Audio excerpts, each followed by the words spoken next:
목련꽃입니다. 보통 목련하면 이른 봄에 피는 꽃으로 그렇게 생각들을 합니다. 그뿐 아니라 목련에도 품종이 여러 가지가 있다, 그런 것을 알게 되었는데, 지금 보시는 목련은 송이가 아주 작은, 어떤 경우에는 그래서 애기 목련 이런 이름을 붙이기도 하고, 흔히 볼 수 있는 목련하고는 확실히 다른 그런 품종입니다. 우리가 자주 보는 것은 하얀색 꽃이 피는 백목련입니다. 그런데 이것은 자주색 꽃이 피어서 자목련 이렇게 부르는 그런 꽃입니다.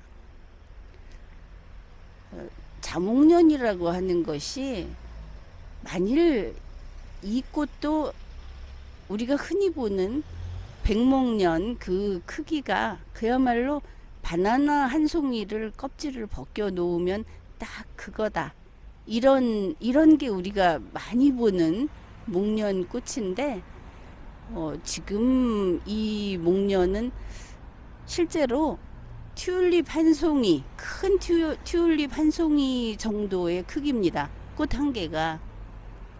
이게 꽃이 좀 작아지다 보니까 매력이 훨씬 더합니다. 예전에는 목련꽃은 사실 거의 꽃으로도 여기지 않았었습니다. 그런데 이 자목련을 보니까 지금은 이게 거의 만개한 상태입니다. 그런데 한 일주일쯤 전에 이 꽃이 봉우리 상태였을 때, 지금 보면 여기 간혹 봉우리들이 보이긴 보입니다. 이렇게 끝 부분에 봉우리들이 있긴 있는데, 지금 봉우리라 하더라도 날짜가 좀 지나서 색이 많이 붉은색이 짙어진 상태입니다. 일주일 전에 어땠느냐?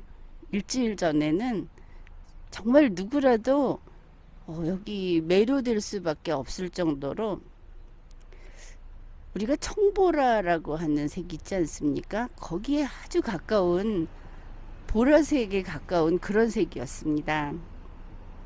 그러니 지금 이야기를 하는 것은, 이런 이야기를 하는 것은 제가 일주일 전에 봤다는 이야기 아닙니까?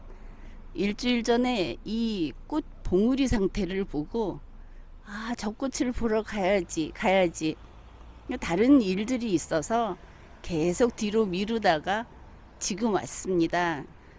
그래도 너무 늦지 않았나 이러면서도, 그래도 안 보면 올 봄을 그냥 보내버리는 것 같고 후회할 것 같고, 그래서 이 꽃을 보러 왔습니다. 지금도 보기 좋습니다. 그렇지만 안타까운 것은, 그때 그 일주일 전에 봤던 그 모습, 저걸 꼭 영상에 담고 싶다, 저걸 좀 남겨놓고 싶다, 여러분하고 같이 보고 싶다, 또 이렇게 남겨놓으면 나중에도 볼 수 있지 않습니까? 올해의 자목련, 이걸 남겨놓고 싶었는데 참 뜻대로 되지 않는 것이 우리 생활입니다. 해야만 하는 일도 있고, 만나야 할 사람도 있고, 처리해야 할 것들도 있고, 또 날씨가 따라주지 않기도 합니다. 그 사이에 비도 왔습니다. 그리고 강풍이 불기도 했습니다. 그런 날 꽃이야 보러 오면 기다리고 있었겠죠. 그러나 사람은 그 모든 것에 영향을 받습니다. 마음은 꽃을 보러 가고 싶다, 그래도 바람이 강하면 안 가는 것이죠. 이게 사실 다른 일들도 그렇습니다. 여론조사도 그렇고 투표도 그렇고, 그게 내 주머니에 돈 들어오는 일, 내 입에 밥 들어오는 일이 아닌 한은 영향을 받게 돼 있습니다. 그게 인지상정이죠. 그런데 그게 아니라 하더라도 우리는 항상 무엇인가를 선후를 따지고 그리고 경중을 따지고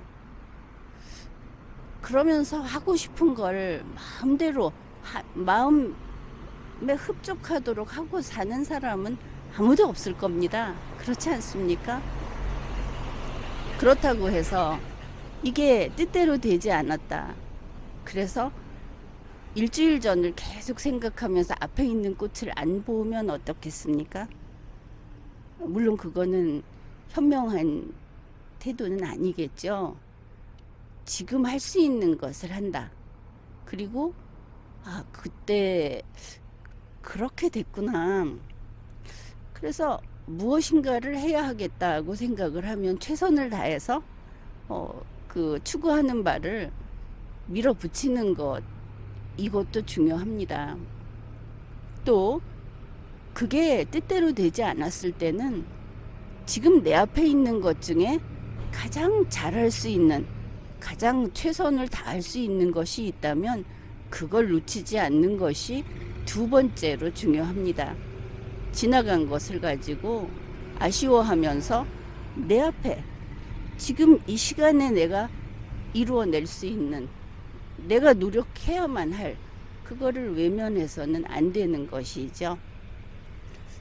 자목년을 보면서 그래, 올해는 정말 자주색 자목년을 못 보았지만 이것도 괜찮다. 지금 이 꽃도 충분히 예쁩니다. 다시 새 봄을 기약하면서 그때는 자목년을 보고 말리라, 이렇게 다짐을 해봅니다.